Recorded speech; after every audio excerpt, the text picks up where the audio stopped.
Good morning and welcome everyone to our webinar on insight, which is one of the four dimensions of the MHS model of transformational leadership. I'll tell you more about MHS and more about the model shortly, but we're here to talk about an interesting idea, this idea of insight and its relationship with emotional intelligence.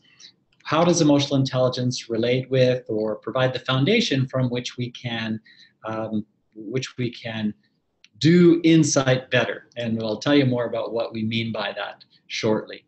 Brought to you today by the Emotional Intelligence Training Company, and I am David Corey. By the symbols at the bottom of the screen, we welcome you to connect on LinkedIn. We welcome you to follow us on Twitter. And check out our Facebook page as well. We try to share information about emotional intelligence and everything that we've learned over the course of our 20 years being involved with the topic area. We started in 1998 and partnered with MHS, Multi-Health Systems, Inc.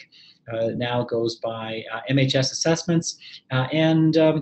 We've been working with them to certify people to use the online assessment tool for emotional intelligence, the Emotional Quotient Inventory, and the multi-rater instrument, the EQ360. And we've had the privilege and the honor to work with people all over the world.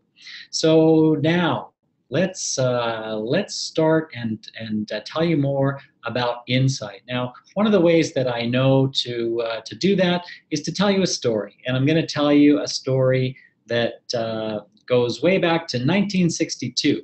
So I would like you to consider 1962, NASA. The President of the United States, John F. Kennedy, is touring NASA, and he's in the control room here in this photograph, and you can imagine that things at the time were very serious, very exciting, and of course the pride of a whole nation riding on what is done there at NASA. Now, apparently, the president was walking down a hallway at NASA, and there was a fellow who was cleaning the floor,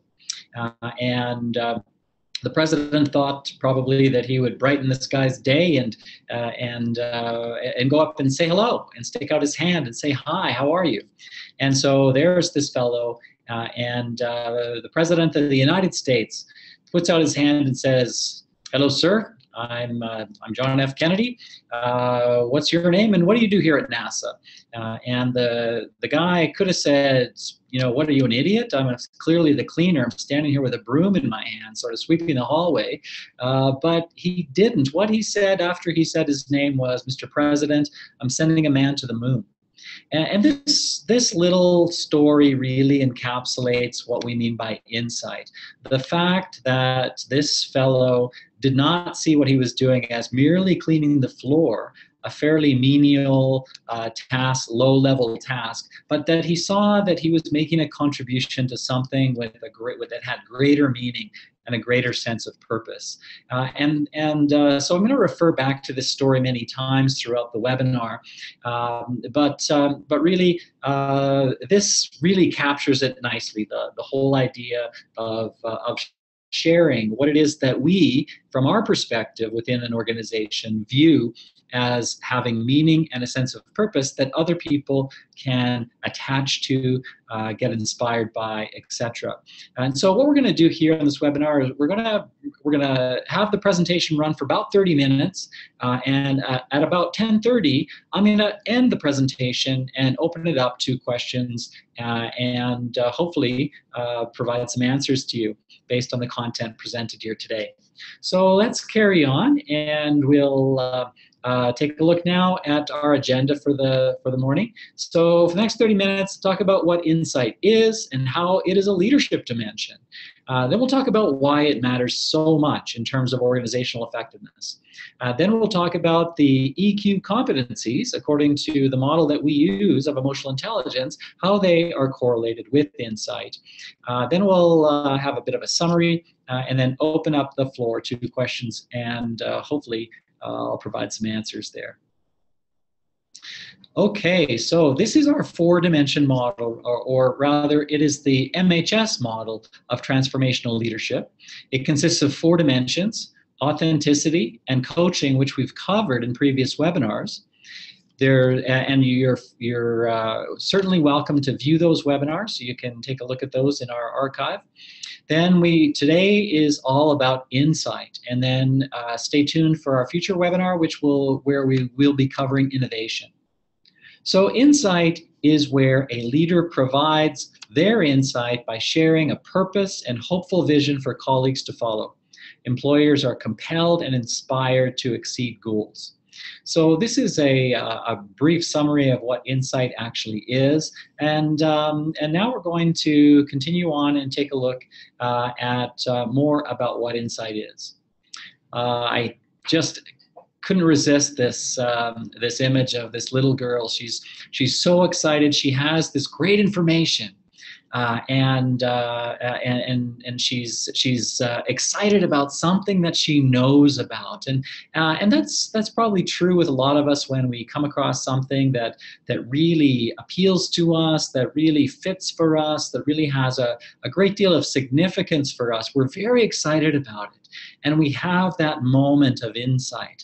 But what I want to get across is that just having that insight is not enough in terms of it being a leadership dimension. We have to also share it. So here we see this little guy, and he is wanting to share what he sees, what his perspective is on the situation and what's going on, and he's wanting to share it with others. So it's about seeing something exciting, something important, something that will probably cause other people to be excited, and then it's sharing it, and sharing it in such a way as it is compelling. People want to get on board, they want to be part of it, and it's exciting, it's motivating. So just a quick refresher, this is the MHS model of emotional intelligence, a set of 15 skills grouped into 5 categories, and those categories are about how we perceive ourselves, how we express ourselves, how we form connections and relationships with others, how we include and incorporate emotions into our decision making, and finally, how we use emotions to manage and deal with the stress in our lives. So that's the MHS model. Now, what we love about working with MHS and what we love about the tools and the models that they've created is it is all based on empirical science. The same cannot, unfortunately, be said about some other models of emotional intelligence. These models arose directly out of empiricism. The model that you're looking at right now arose out of more than a decade of postdoctoral work by Dr. Reuben Bar-On throughout the 80s and into the 90s. In fact, the EQI, the first iteration of the EQI, was not published until 1997. So after many, many years of validation research, Dr. Bar-On, who is a friend and a colleague, he is a very rigorous scientist, and his studies are extremely well done and really show the connection between the concepts that he has constructed and what we're interested in and what is important to us in real life circumstances.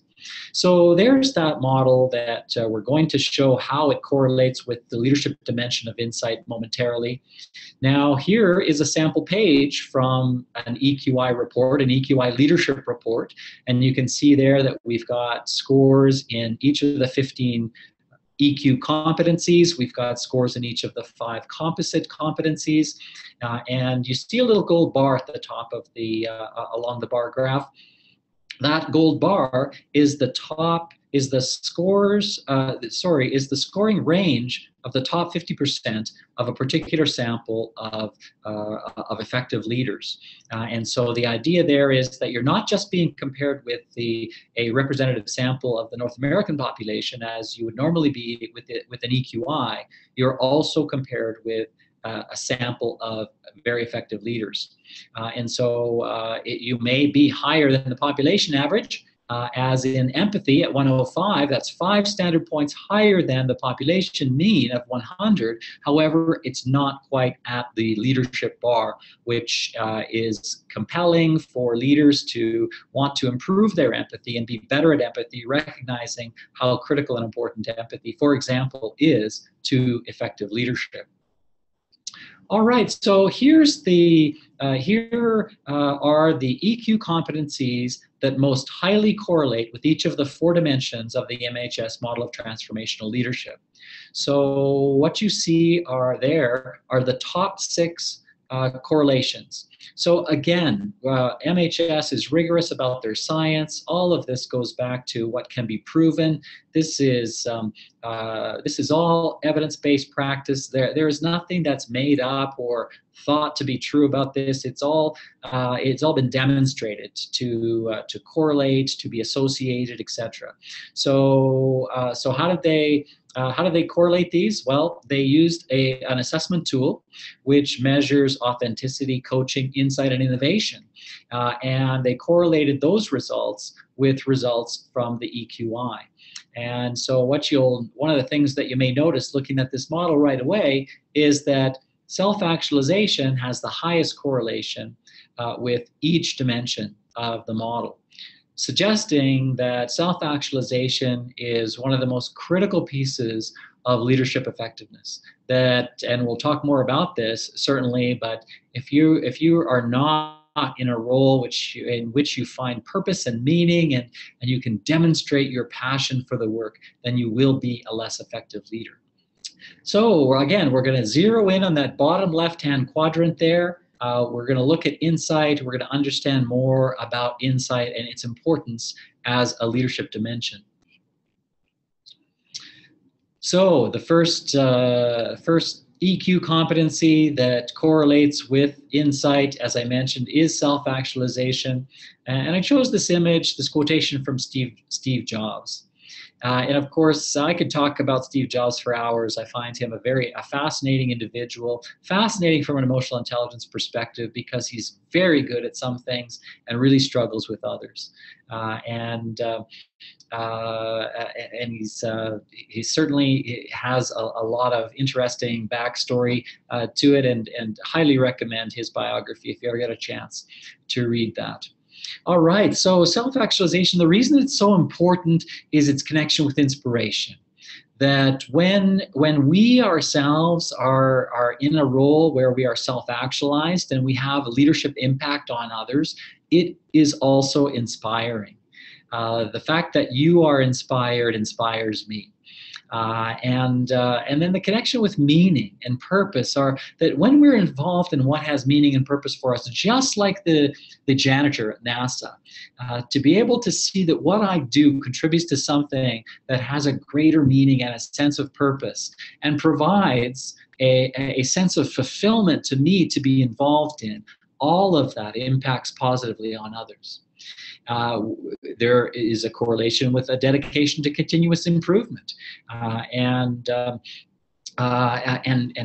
it's also correlated with exceptional team performance when we're involved in what has meaning and purpose, and we are inspired and we demonstrate our passion. It can't help but impact positively on team performance. It brings out the best in others and leads to the creation of a culture of achievement among teams. Optimism is the second highest correlated with the leadership dimension of insight, and I chose the image, which is includes a quotation from Helen Keller. Optimism is the faith that leads to achievement. Nothing can be done without hope. Lots of great information about optimism. Of course, there's Martin Seligman's wonderful book called Learned Optimism, where he breaks down optimism into various component parts, each of which can be learned so that we can see the world in a more positive way. And of course, there's some great TED Talks out there about optimism as well. Talia Shiro is one of my favorite ones, where she says that we're actually hardwired for optimism. We do nothing without a reasonable expectation of success. And of course, optimism is correlated with inspiration. It encourages the kind of positive energy that we want to be around, that we want to be involved in. And what we know about emotions is that they're contagious. There's this contagious enthusiasm that comes from people who express their optimism outwardly. It's the basis of resilience, that people are resilient when they know that a particular setback or a particular challenge is temporary, and they will get through it, and they're trying to see what's good about what they're going through, how they can learn from it, where's the opportunity, etc. And that is the basis of resilience. It leads to creativity, innovation, new ideas. How does it do that? Well, if we're always thinking that things can be done better, if we're always trying to look on the bright side of things, if we're trying to see what's good in everything that we do, then there is that kind of openness to how we can do things better, how we can do things different. Employees thrive in challenging situations when there's a leader who is saying, how can we make this better? How can we get through this together? And looks at things in a very optimistic way. How can and what it does is it challenges teams to achieve greater levels of performance. There's this idea of continuous improvement. And then there's these other ideas of encouragement, swift action.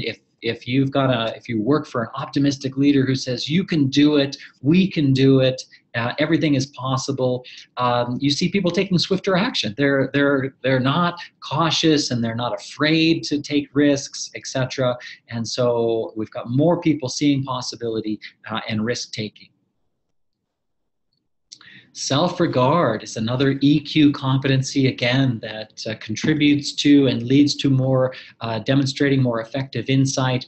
And so that, again, this idea of creating an atmosphere, creating an environment, creating a culture, and ideas like excellence. When we view ourselves in positive ways, in ways that are all about what we can do and focusing on our strengths, etc., and seeing the value that we actually bring instead of holding back and somehow demonstrating a false modesty. Oh, that's not me. It was the team. It wasn't really me who did that. It was luck. All these kinds of things actually take away from our self-regard, when really we need to stand up and say, in fact, we're drawn to that.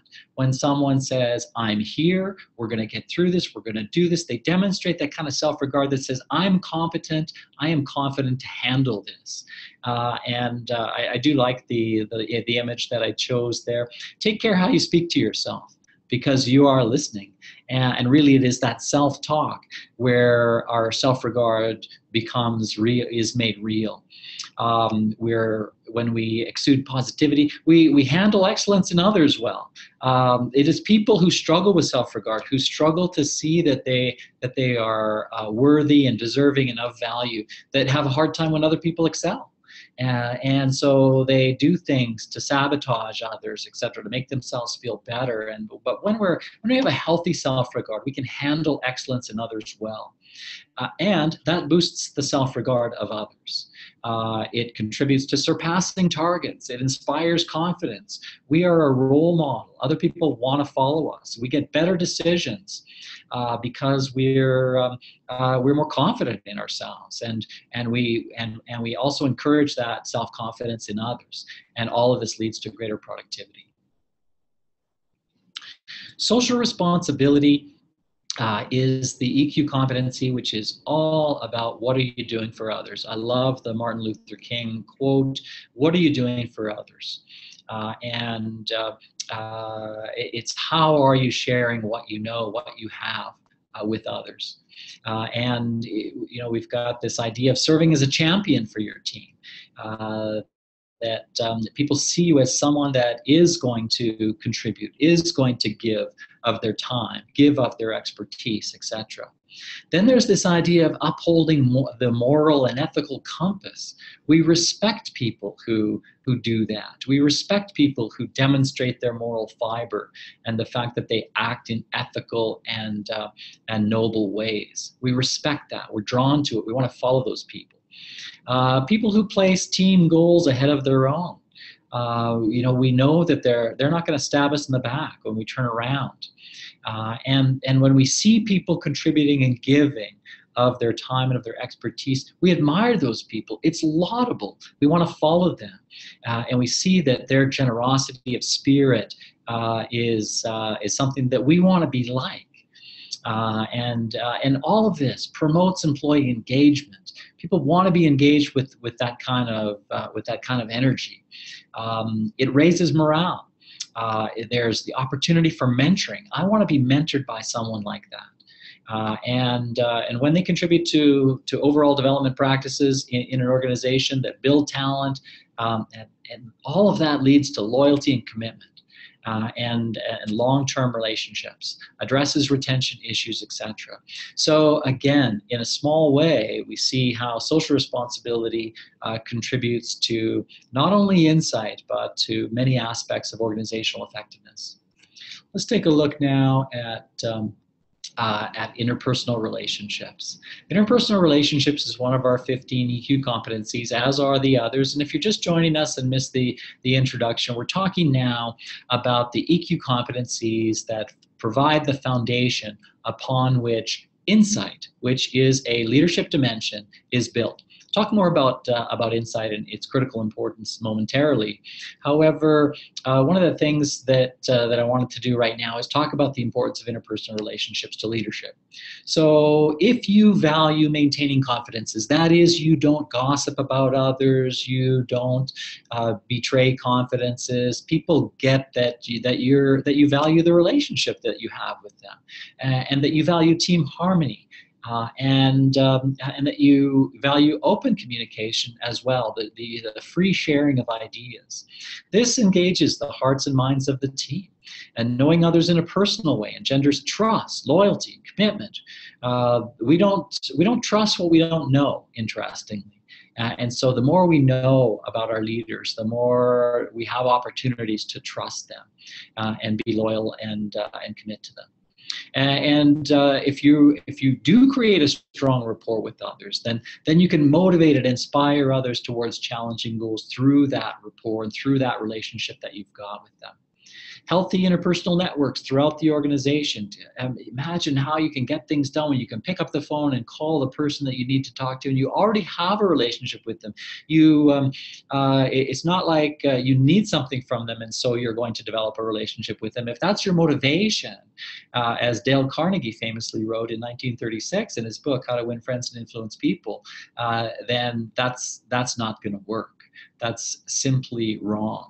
And so if you think that, and he said this in his book, if you think that any of what I'm talking about is so that you can manipulate others or make them to get them to do things they don't want to do, then you're sadly missing the mark. You're way, way off. Just as in criticisms of emotional intelligence, that there is a dark side. There's no dark side to emotional intelligence.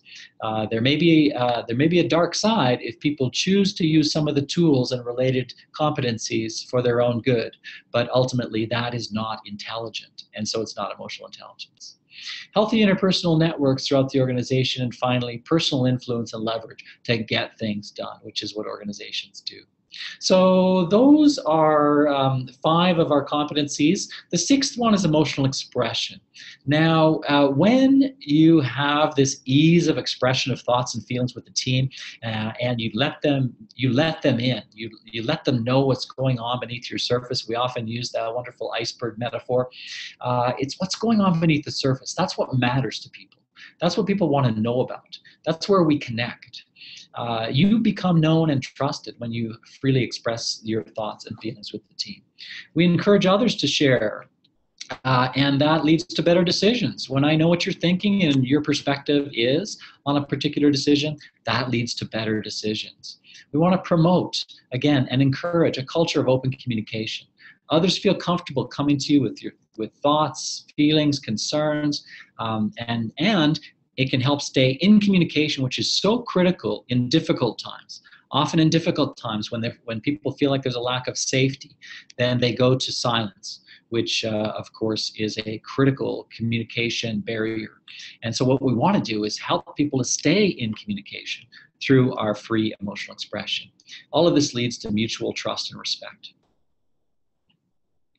All right, so now I did promise in my little write-up, and I don't know how many of you noticed it, but we were going to have a key performance indicator self-assessment for insight. And so what I've done is I have developed a poll for you, and we're going to take a look at that now.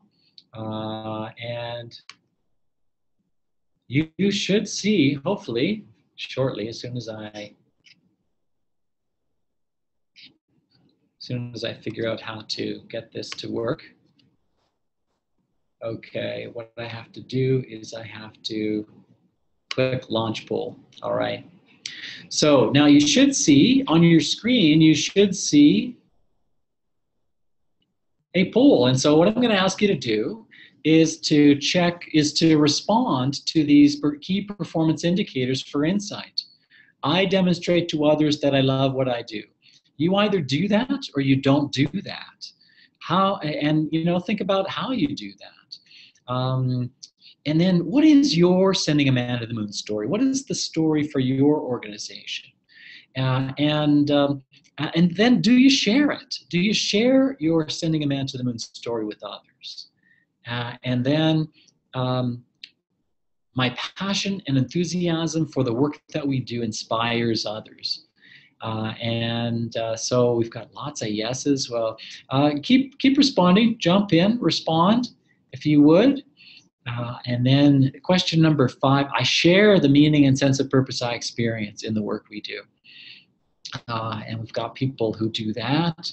Creating a culture of open communication by freely sharing thoughts, feelings and concerns with others. Yes, awesome.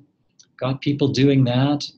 Employees do not hesitate to share their worries and concerns with me. And again, they only will if you've laid the groundwork, if you've built the culture, if you've created that kind of atmosphere where there are no fears in terms of what people say to each other, then they won't hesitate to share their worries and their concerns with you.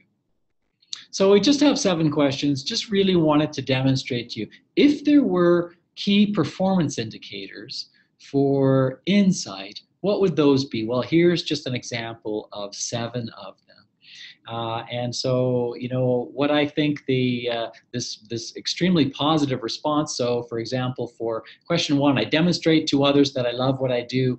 88% of you say that you do that, and I think that that it says something about our audience, that we often have a lot of coaches, we often have a lot of consultants, a lot of people whose job it is to improve workplace performance, and who really are already quite knowledgeable in these areas and practiced in these behaviors. And so we see that. I know our sending a man to the moon story. 85% of you said that you know it. That's fantastic. I share our sending a man to the moon story. So 68%, so less. And I think that's very common, that we know it, but we may not necessarily share it.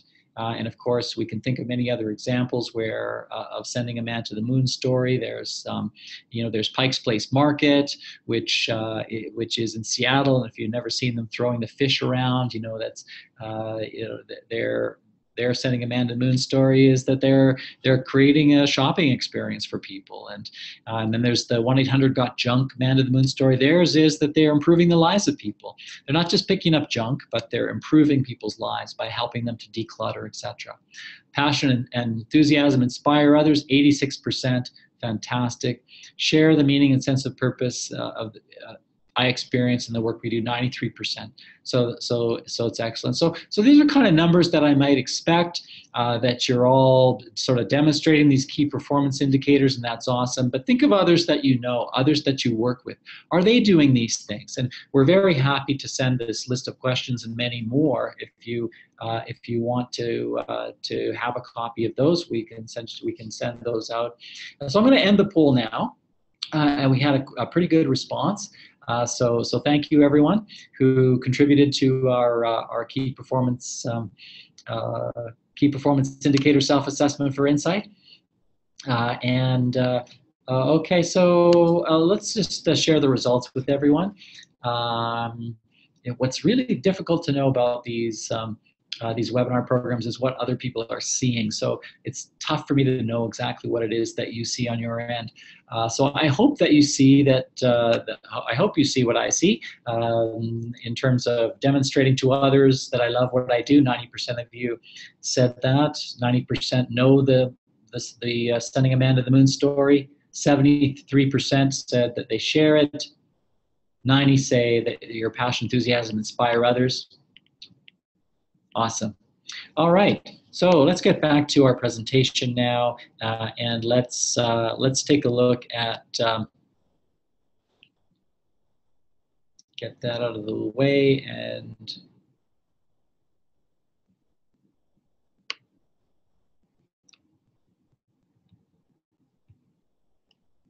get this going again. There we are. So that was our, and I chose this image for the KPI Self-Assessment because this is about collaboration, support, motivation, all of which, as all of you know, builds effective teams. Now, what if we were to have steps to insight? Well, it starts with number one. Know your Sending a Man to the Moon story. So what is it for you? You know, what is the mission of your organization? What has meaning and purpose in what you do? And then making sure that you share it with everyone. That's step number two. Step number three, finally, is demonstrating your passion for the work. And then number three is learn what has meaning and a sense of purpose for employees, and make sure that you're connecting with that. And then number five, involve them in projects and initiatives which have meaning and purpose for them and which lead to a sense of fulfillment for them personally. All right, so just a quick summary here, and then I'll get to your questions. So please feel free to type in your questions either into the chat box or the Q&A feature of the of Zoom here. A summary is that a leader provides insight when they share a purpose and hopeful vision for colleagues to follow. A lot of leaders that I know, feel know that purpose and know that hopeful vision, but they don't necessarily share it with others and allow employees to be inspired to exceed goals. EQ competencies provide the foundation for effective insight as a set of leadership behaviors. So as many of you know, what we do in our company is we use the EQI. We find out a good sense of where people are with respect to their EQ competencies, and then we engage them in coaching and training to improve their leadership effectiveness. Again, all of it is evidence-based and it's all empirically driven, and so we know that it is scientifically valid. Finally, to improve insight behaviors, focus on self-actualization, optimism, self-regard, social responsibility, interpersonal relationships, and emotional expression. All right, so thanks everyone. That brings us to the end of our presentation. If you want to hang out, I will stay until we've answered all the questions from people. So we're going to take a look at those now. And so let's take a look at the questions that we've got. So let's take a look at our chat box. So we've got so thank you for your questions, and here we go. So one, oh, I see it was fairly early on. It was like what's a KPI, and of course KPIs are a key performance indicator. So how do I know that someone is actually doing something that I need them to be doing? Some really cool companies have created some interesting kinds of metrics to make sure that employees are doing what they need to be doing in organizations. And those of us involved in training and development are familiar with KPIs, and instructional design involves the use of KPIs. And really, we don't care necessarily that you know something. We want a performance indicator. Are you actually doing it? Which is what is critical and important for training and development in the workplace. I'm not really very enthusiastic, and I'm not necessarily a cheerleader type. So yeah, it is an interesting question, and I guess what you may be thinking of is a particular personality type, which is fairly outgoing, fairly extroverted, and is more of a cheerleader type. And you don't have to be that. What you have to do is go back to the steps we just talked about. Do you know your sending a man to the moon story? What is it about your organization that people can get excited about? Do they realize and do they see their role in contributing to that mission? That really does do something important in the world, and if they do, then of course that's what's important. And your enthusiasm, there are people who demonstrate enthusiasm in very calm, quiet ways. You don't have to be loud. You don't have to be really out there, but you do need to be excited, enthusiastic about your job, and we only are when we are really tapped into what has meaning and purpose for us. So we have to do that first for ourselves, and we do spend time in our coaching work with managers talking about what it is that they connect with and what it is that they get excited about their work, and on occasion, because coaching takes place at a time when some managers are struggling, managers do choose to leave their organization. And we have to be upfront about that from the start, that it could be that we coach people out of their organization. But that's what happens when people become really clear about what it is that has meaning and purpose for them. And sometimes it's not at that particular organization. Okay, I'm going to check out another place where questions can be asked. We have a question: will the presentation be made available at the end of today's presentation? And yes, we will have the link to the recording, which we will send to all of you, and so you'll have it whether you were able to attend live with us this morning or not. We simply just send a follow-up email message to everyone. So thank you for that question. Let's go back to the chat box. Again, if you've got questions, please feel free to type them into the chat box, and we'll take those and try to answer your questions as best we can. All right, so what if I just can't find anything good about what we do? Yeah, this happens on occasion when people have a fairly routine jobs, or maybe they're kind of messy and unpleasant, or there's something about them that just it's difficult to find what the meaning and purpose is.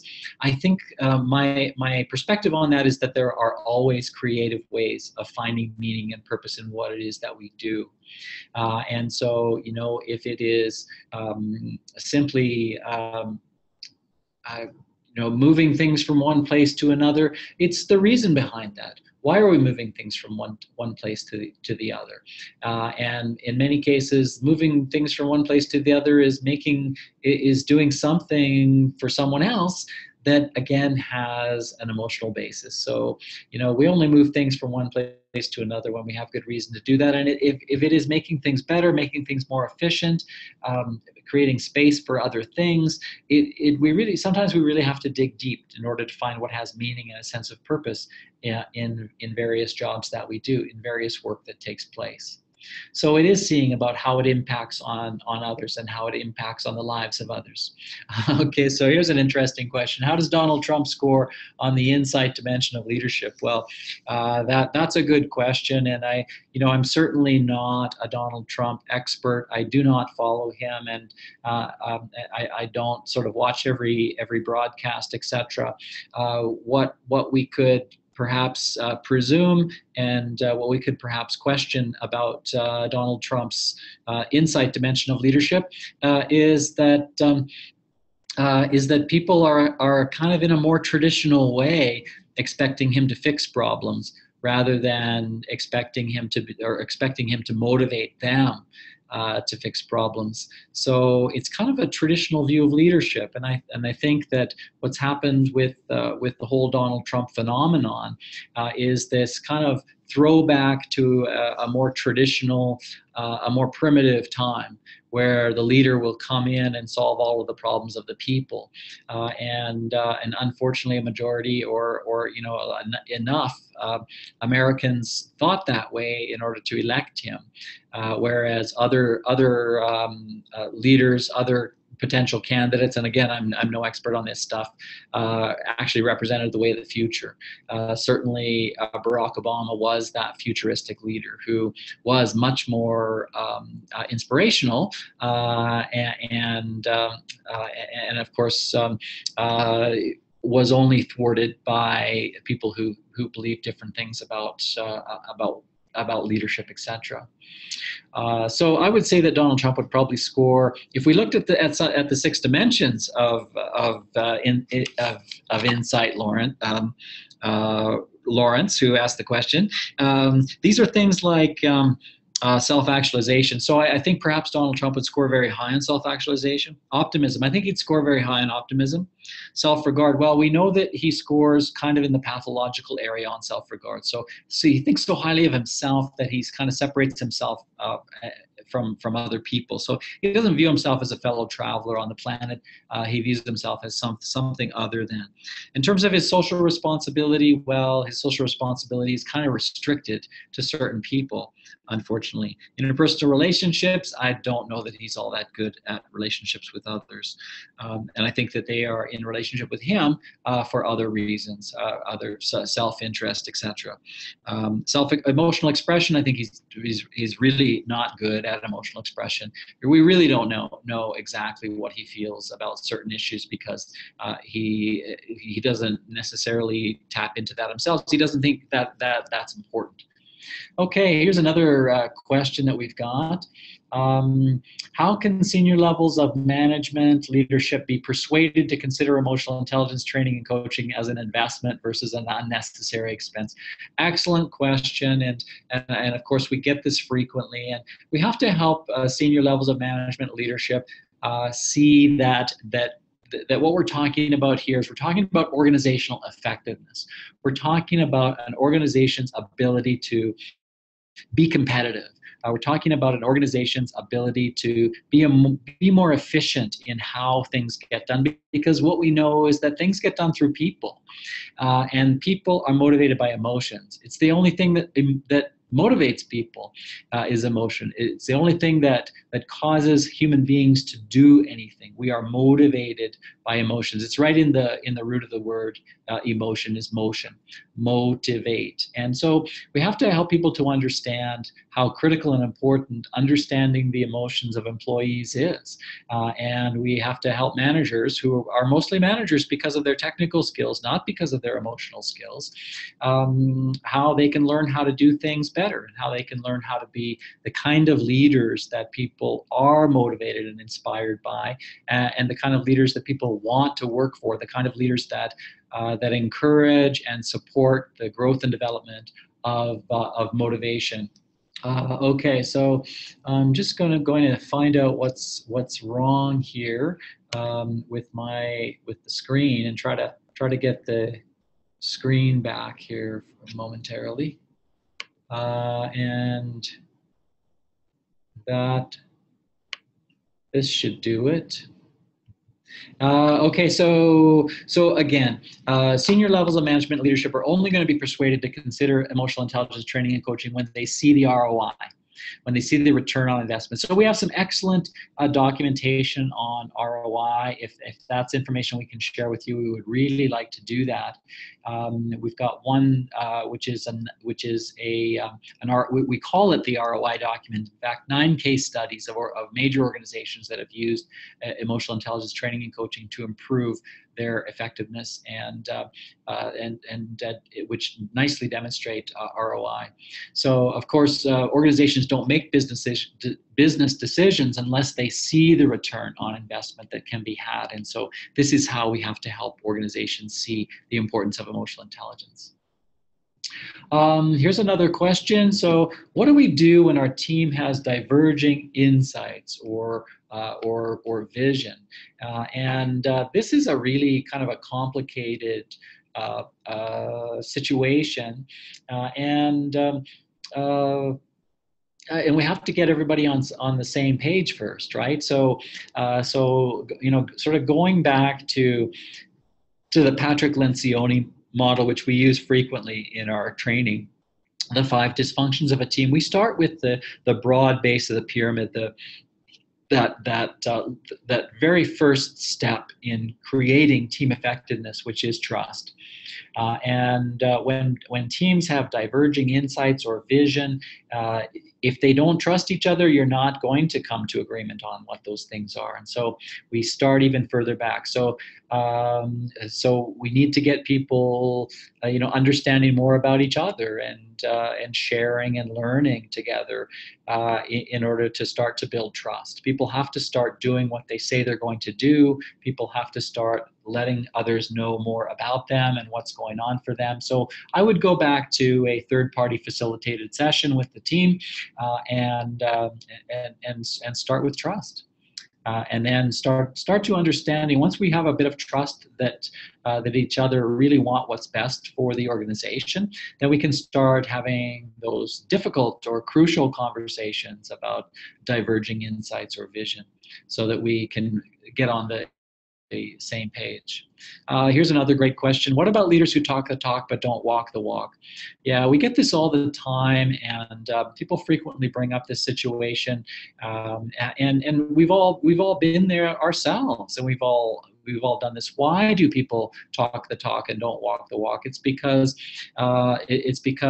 everything's good in theory, but much more difficult in practice. And so sometimes in times of stress or difficulty or challenge, people go to what's easy, expedient, etc.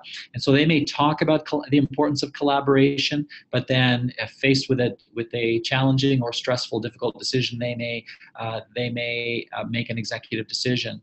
And a unilateral one. So it's just the extent to which people do this, and when more people are demonstrating leadership behaviors, then what happens is that we're able to confront each other on these discrepancies. Wait a minute, you were just talking about the importance of collaboration, and then you went and made a unilateral decision. That I don't feel good about that. It kind of goes against what you were saying, and sort of holding each other accountable. And again, that doesn't happen without trust. So again, we always have to go back to building trust first, and then we can have those kinds of crucial confrontations, which are all about holding people accountable and helping people to understand the kinds of things that they're doing that leads to less organizational effectiveness. Okay, so here's another question. Keep those questions coming in. I'm going to hang around and keep answering questions until the top of the hour, at which time I will close. But we've got another question. How do you handle someone who can't find anything to be excited about? And we've all come across those people, right? They're really just collecting a paycheck. They're putting in time. I've even met people who are counting the days to retirement. So, I mean, I can't imagine anything more depressing, stressful, difficult, challenging than simply existing. So it is about helping those people through a coach approach. So the coaching style of interaction that we talked about in our previous webinar, how can we sort of engage with that person in a conversation which is all about them, which is all about them finding and learning more about what does have meaning and a sense of purpose for them. Because my guess is that those people have kind of checked out, and of course that's this idea of presenteeism. So when people have they say the only thing that's worse than quitting and leaving is quitting and staying, and so yeah, what if someone can't find anything to be excited about? Well, we kind of need them to be excited about something. So what is that? And how can we help them? In some cases, we could possibly be talking about something which is more serious, and in which case we want that person to, we will want to encourage and support that person seeking seeking more a specific professional help for something like a depression or something. But typically, what is it that that person could be excited about? Would it be might it be taking a course, or might it be learning a new technology, or might it be having some time off to take care of a personal matter?